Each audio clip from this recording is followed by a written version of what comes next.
ایک بندے نے بیوی کو 3 طلاقیں دے دی.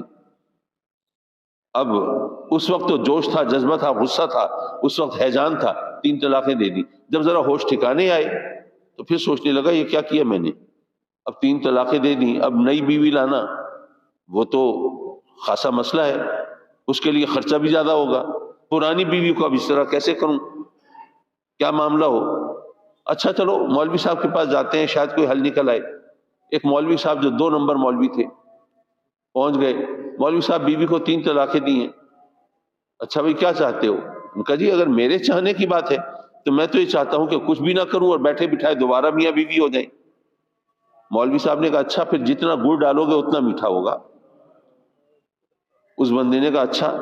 گھر آ کے کوئی 15-20 ہزار روپے اکٹھے کیے کہ چلو مولوی صاحب کے لیے اچھا گڑ ہو جائے گا، وہ ذرا کوئی حل نکال دیں گے.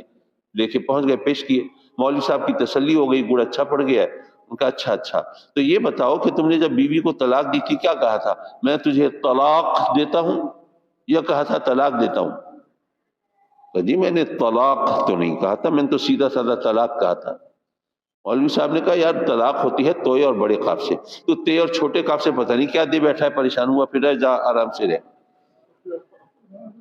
مطلب یہ کہ اس طرح معاذ اللہ قرآن اور حدیث سے اپنی مفہوم، یہ تو لطیفے کی صورت تھی، لیکن اپنی مرضی کے کا مفہوم اخذ کرنے اور ان سے مطالب نکالنے کے ایسے بے شمار مثالیں ہوں گی.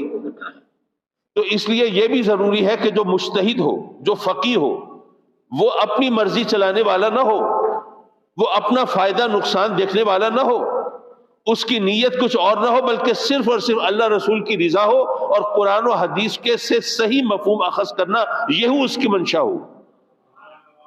تو اس کی نیت بھی ہونی چاہیے، پھر اس کے پاس اتنا علم بھی ہونا چاہیے کہ اس کے اخذ کیے ہوئے معنی پر ہم ذرا اعتبار کر سکیں. قرآن مجید کے جو مختلف سمجھنے کے مختلف انداز ہوتے ہیں، مختلف قراتیں ہیں، وہ تمام چیزیں وہ تمام اس پر اس کو دسترس ہونی چاہیے. احادیث کا بھی اتنا عمومی علم ضرور ہونا چاہیے کہ آدمی کو اعتبار ہو کہ بھئی کوئی صحیح حدیث جو ہے اس کی نگاہ سے اوجھل نہیں ہوگی، یہ مسئلہ بتاتے ہوئے حدیث اور قرآن کے خلاف نہیں چلے گا. یہ تمام چیزیں پیش نظر ہوں تب کوئی فقیہ ہو سکتا ہے، تب کوئی مجتہد ہو سکتا ہے، ورنہ نہیں ہو سکتا.